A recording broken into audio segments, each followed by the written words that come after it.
সকলকে নমস্কার, আমি Durjoy Bhattacharya. Welcome to my channel travel with Durjoy. এই চ্যানেলে আমি আমার ঘোরার সকল জায়গার ব্যাপারে আমার অভিজ্ঞতা আপনাদের সঙ্গে শেয়ার করব। আশা করি আপনারাও উৎসাহ পাবেন এই কন্টেন্ট দেখে ঘুরতে যেতে। ভালো লাগলে প্লিজ চ্যানেলটা সাবস্ক্রাইব করে দেবেন আমাকে উৎসাহিত করার জন্য এরম আরও ট্রাভেল ব্লগস বানাতে। আমাদের আজকের ভিডিও হরিদ্বার, ঋষিকেশ, কেদার, বদ্রী সিরিজের প্রথম পর্ব, হরিদ্বার ও ঋষিকেশ। এই সেই নেতাজি এক্সপ্রেস, যেটা করে আগের বছর বেনারস গেছিলাম দীনদয়াল উপাধ্যায় নেমে। এবছর প্রথম গন্তব্য নেতাজি এক্সপ্রেস করে দিল্লি, তারপর দিল্লির থেকে বাস ধরে হরিদ্বার। দিল্লি পৌঁছে আমরা ওখান থেকে একটা বাস ধরে হরিদ্বার যাব ঠিক করেছিলাম। আপনারা চাইলে আগের থেকে বাসের টিকিট কাটতে পারেন, কিন্তু আমাদের ইন্ডিয়ান রেলওয়েজের ডিলে করার তো কোনো ঠিক ঠিকানা নেই। কাজেই কানেক্টিং বাস বা ট্রেন কাটার আগে একটু ভাবনা চিন্তা করে কাটাই ভালো। সেই জন্য আমরা ওখানে পৌঁছে সেই সময় কি বাস আছে সেই বাস নেবই ঠিক করি। মোটামুটি সব সময় বাস অ্যাভেলেবেল। ওল্ড দিল্লিতে নেমে পড়েছি, এখন বাজে 11টা। আমরা জানতে পেরেছি 16 নম্বর প্ল্যাটফর্ম দিয়ে বেরোতে হবে। 16 নম্বর প্ল্যাটফর্ম দিয়ে বেরিয়ে আইএসবিটির দিকে গিয়ে আমরা হরিদ্বারের বাস নেওয়ার চেষ্টা করব। ওটা যে বিল্ডিংটা দেখতে পাচ্ছেন, এটা হচ্ছে কাশ্মীরি গেট, মেট্রোর গেট নাম্বার 5। এইটা থেকে বেরিয়ে এসেই এইখানে প্রচুর বাস দাঁড়ায়। এরই মধ্যে একটা বাস হচ্ছে ইয়োলো বাস। তো এখান থেকে এসেও আপনারা বুক করতে পারেন, অথবা আপনারা অনলাইন বুকিং অ্যাপ থেকেও বুক করতে পারেন।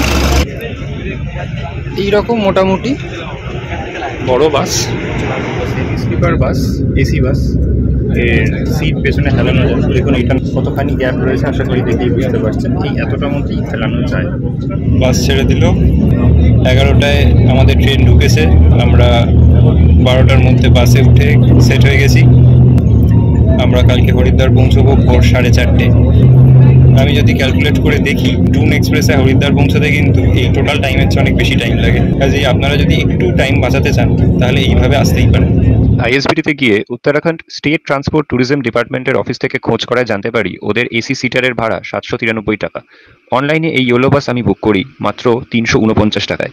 শেষের দিকে বুক করলে দাম সাধারণত কমই হয় প্রাইভেট বাসে, তবে মনে রাখবেন দাম কিন্তু ডিমান্ডের ওপর ওঠানামাও করে। এখন বাজছে রাত্রির 2:30।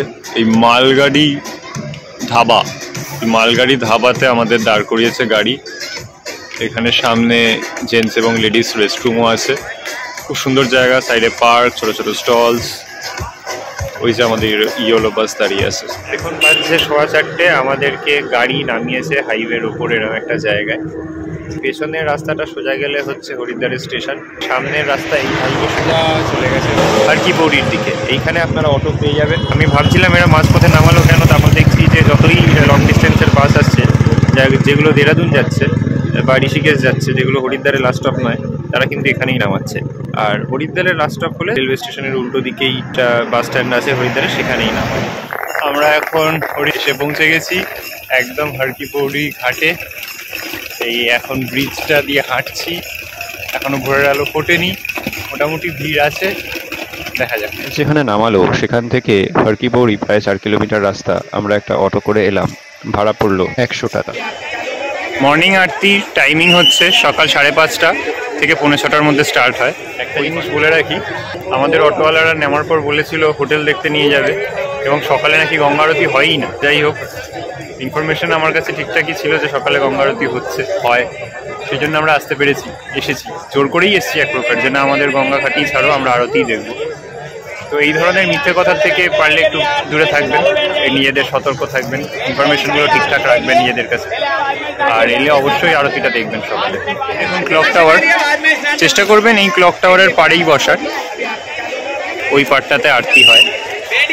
ওই পাড়টায় চলে গেলে কিন্তু আপনারা পেছন দিকে পড়ে যাবেন, ভালো করে দেখতে পাবেন না। এই পাড় থেকে খুব ভালো দেখা যায়।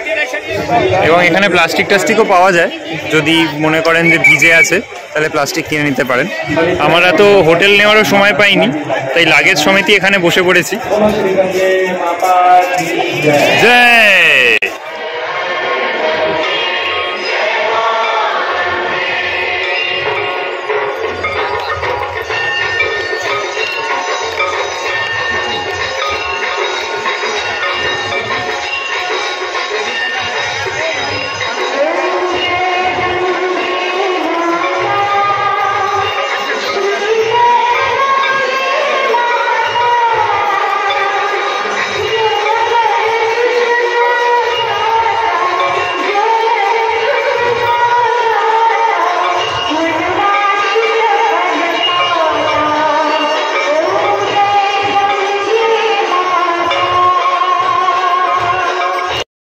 আরতি শেষ হলো। আপনারা যদি আরতির পাড়ে বসেন একটা বেনিফিট পাবেন যে ওই আরতির যে আগুন সেইটা থেকে আপনারা ডাইরেক্টলি ভাপ নিতে পারবেন। তবে এপারেও দেখুন এরকম কিছু সেবায়ত আরতির ভাপ নিয়ে নিয়ে ঘুরে বেড়ান। আর দেখুন আস্তে আস্তে সকালও হয়ে গেল। আমরা যখন এসেছিলাম একদম ঘুটঘুরতে অন্ধকার। সত্যি এর থেকে ভালো শুভারম্ভ হতে পারতো না।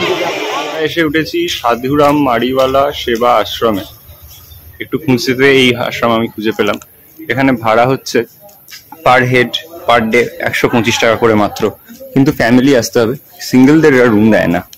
এখানে কমন একটা গরম পানি নেওয়ারও ব্যবস্থা আছে, দেখুন গিজার আছে, কল আছে।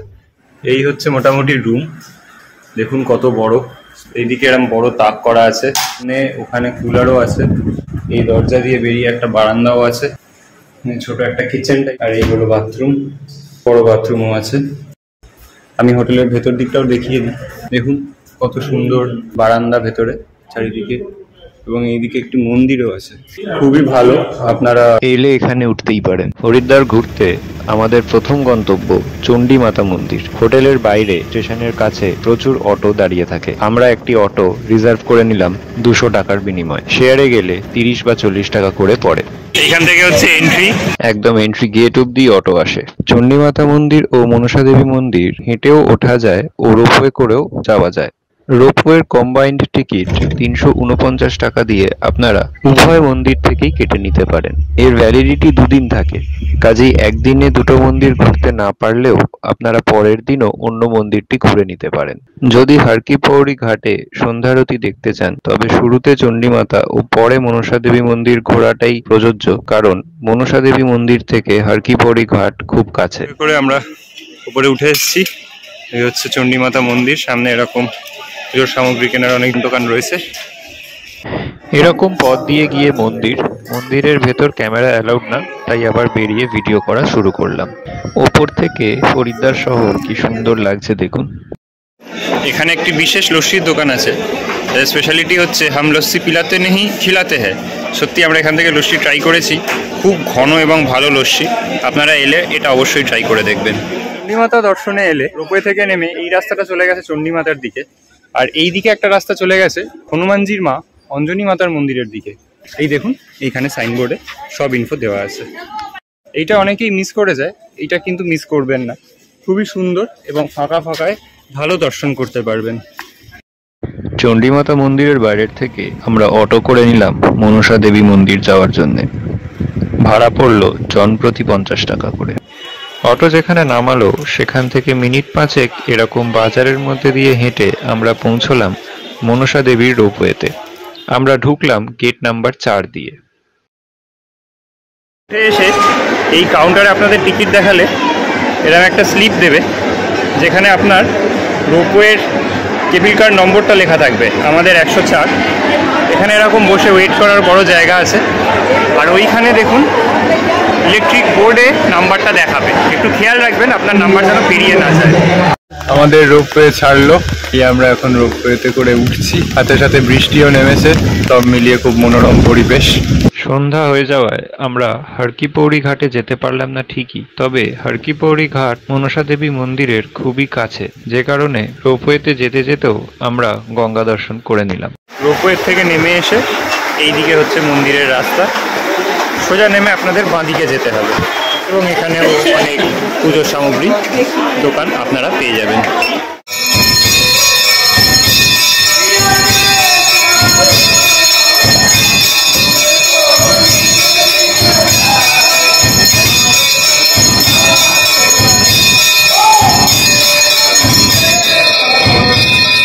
বাইরে এখন মুষলধারে বৃষ্টি হচ্ছে। আমরা এসে এখন রোপওয়ে লাইনে সেইভাবে রয়েছি। রোপওয়ে বন্ধ হয়ে গেছে, কখন নামতে পারবো কখন রোপওয়ে খুলবে কিচ্ছু জানি না। এই সময় মনসা দেবী পাহাড়ের ওপর থেকে হরিদ্বার শহর ঠিক এরকমই মায়াবী দেখায়। আটকে পড়া সকলে একসাথে রোপওয়ে তাড়াতাড়ি শুরু হওয়ার জন্য প্রার্থনা করতে লাগলো, এবং প্রায় 45 মিনিট পর রোপওয়ে আবার চালু হয় ও আমরা রোপওয়ে করে নেমে আসি। দুপুরবেলা আমরা এখন বেরিয়েছি কঙ্কালের দক্ষ মন্দির আর মা আনন্দময়ী আশ্রম দর্শন করার জন্য। হচ্ছে দক্ষেশ্বর মহাদেব মন্দিরের গেট, আর এর উল্টো দিকেই প্রাচীন বীরভদ্র মহাদেবের মন্দিরের গেট। এই দেখুন, এই হচ্ছে বীরভদ্র মহাদেব মন্দির।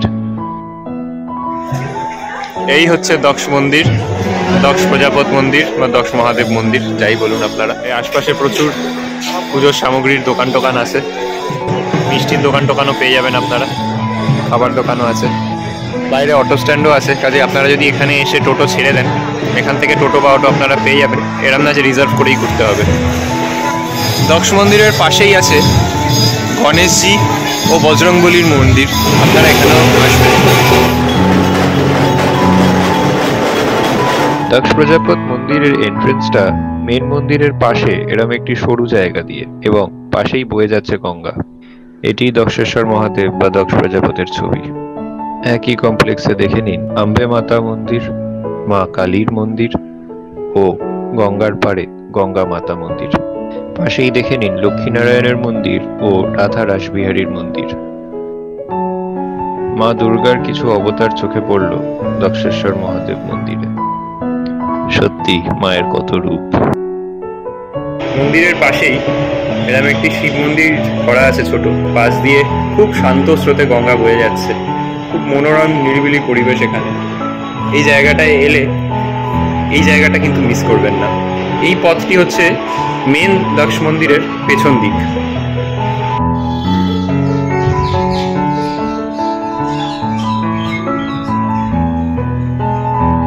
গঙ্গার পাশেই দর্শন করে নিন রাধাকৃষ্ণের মন্দির।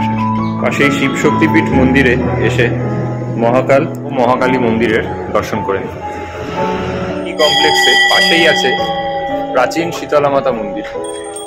এইটি সতী মাতার জন্মস্থান, আর কালকে পূর্ণিমা, আজকে দেখুন চাঁদটি সুন্দর দেখাচ্ছে। দক্ষ প্রজাপত মন্দির থেকে মিনিট 2 হাঁটলেই মা আনন্দময়ীর আশ্রম। গিয়ে দেখলাম সামনে এখন কনস্ট্রাকশন চলছে ও আসল আশ্রমটি পেছন দিকে। মা আনন্দময়ীর দর্শন করে নিন।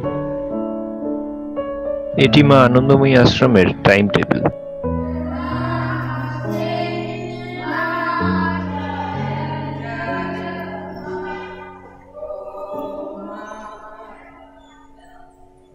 এইটি হচ্ছে আনন্দময়ী আশ্রমের স্কুল। দেখুন পাশেই আনন্দময়ী আশ্রমের মেন মন্দির, যেখানে আমরা এক্ষুনি গেছিলাম, এবং যে বাচ্চাদের দেখলেন তারা এইখানেই থেকে পড়াশুনো করে।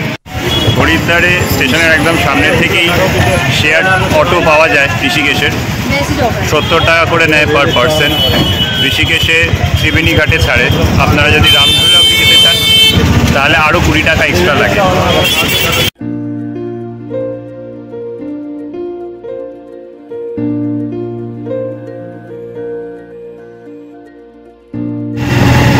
এটা হচ্ছে সং রিভার। এই রাস্তাটা সোজা চলে গেছে ঋষিকেশ, এবং সামনে একটি ডিভাইডার থেকে বাঁদিকে রাস্তা চলে গেছে, সেটা চলে গেছে দেরাদুন। এই যে দেখুন, হরিদ্বার এবং ঋষিকেশের কানেক্টিং হাইওয়েতে মাঝে মাঝেই খুব লম্বা জ্যাম লেগে যায়। তার কারণ ওখানে একটা রেলওয়ে ফাটক আছে, এবং ট্রেন এলেই ওটা বন্ধ হয়ে যায় এবং প্রচুর লম্বা জ্যাম লেগে যায়। সেই কারণেই আপনারা যদি এরকম বিক্রমে যান বাসে না গিয়ে, এরা এরকম পাশের গ্রামের ছোট রাস্তা দিয়ে অনেক সময় নিয়ে চলে যায়, যাতে করে সময়টা বেঁচে যায়। হার্ডলি 10-20 টাকা হয়তো বেশি নেয়, কিন্তু অনেকটা সময় কিন্তু আপনার বাঁচিয়ে দেয়। কাজেই আপনারা যদি হরিদ্বার থেকে ঋষিকেশ যান, আমার সাজেশন থাকবে বাস না করে আপনারা এরকম ছোট বিক্রম বা অটোতেই যান। আমরা এখন ঋষিকেশে ঢুকেছি। প্রত্যেকটা দোকানের সাইনবোর্ড একই রকমের, দেখুন একই রঙের ওপর একইভাবে লেখা। ঋষিকেশে স্কুটি রেন্টে পাওয়া যায় এরকম কিছু জায়গার, এবং র্যাফটিং করা এরকম কিছু জায়গার ফোন নম্বর এবং নাম আপনাদের দিয়ে দিলাম। রামঝুলা যাওয়ার পথেই দেখে নিন প্রাচীন শ্রী সত্যঘ্ন মন্দির। দেখুন রামঝুলা, এবং নিচে দেখুন রিভার র্যাফটিং হচ্ছে।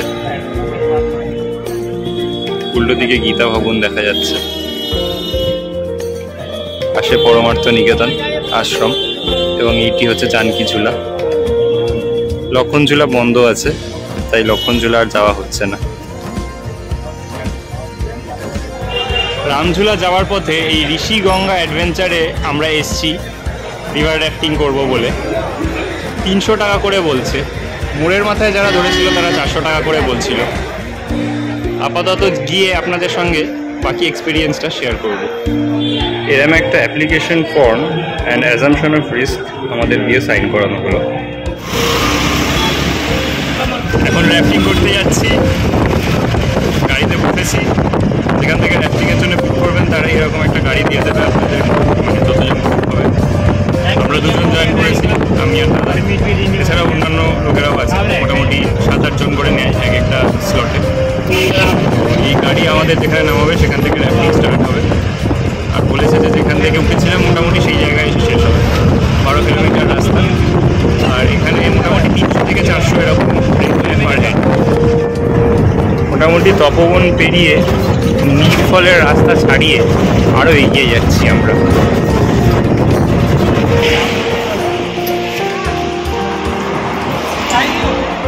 এই যে আমাদের গ্রুপ এখন নামছে, আমাদের বোট নেমে গেল, আমরাও যাচ্ছি। র্যাফটিং এ নামার একদম আগের মুহূর্তে ওই যে পেছনে সিলভার কালারের বোটটা দেখছেন ওটা আমাদের। আশা করি ভালো এক্সপিরিয়েন্স হবে, দেখা যাক।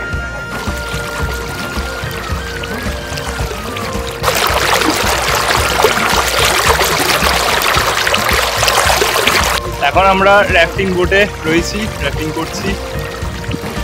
মনোরম পরিবেশ।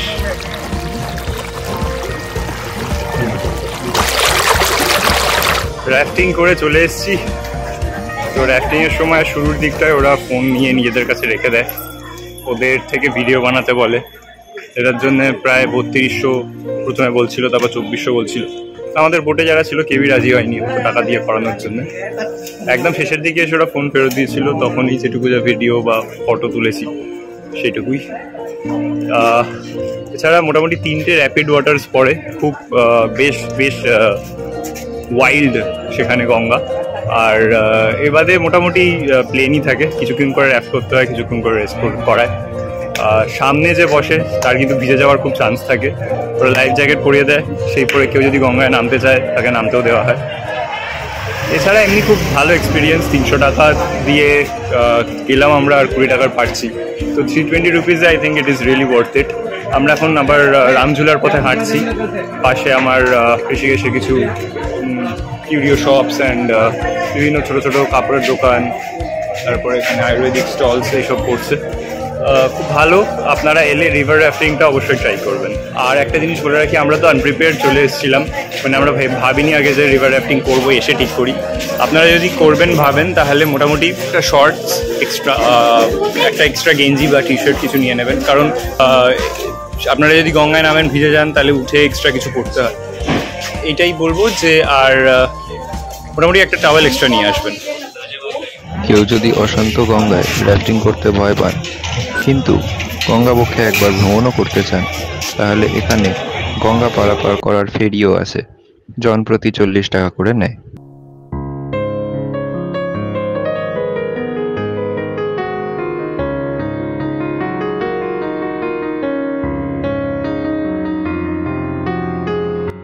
এখন রামঝুলায় দেখুন কি সুন্দর অপূর্ব প্রাকৃতিক সৌন্দর্য।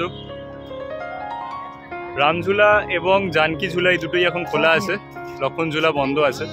লক্ষণ ঝুলার পাশে একটি অন্য ঝুলা তৈরি হচ্ছে কাঁচের, বাই 2024 আর 25 আশা করা যায় সেটা কমপ্লিট হয়ে যাবে।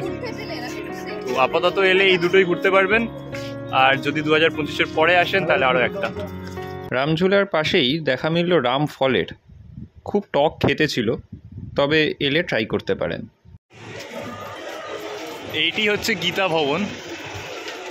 গীতা ভবনের ভেতর দর্শন করে নিন রাধা কৃষ্ণের মন্দিরের। এখন গীতা ভবনের ঠিক সামনের ঘাটটায় এসে বসেছি। উল্টো দিকে এইখানে আপনারা দেখতে পাচ্ছেন রামঝুলার সামনে, এইখানে কিন্তু আরতি হয়, সন্ধ্যা আরতি। ওপারে বসেই ম্যাক্সিমাম লোকেরা দেখে, আমরা এপারে বসলাম যাতে ভালো করে দেখা যায়।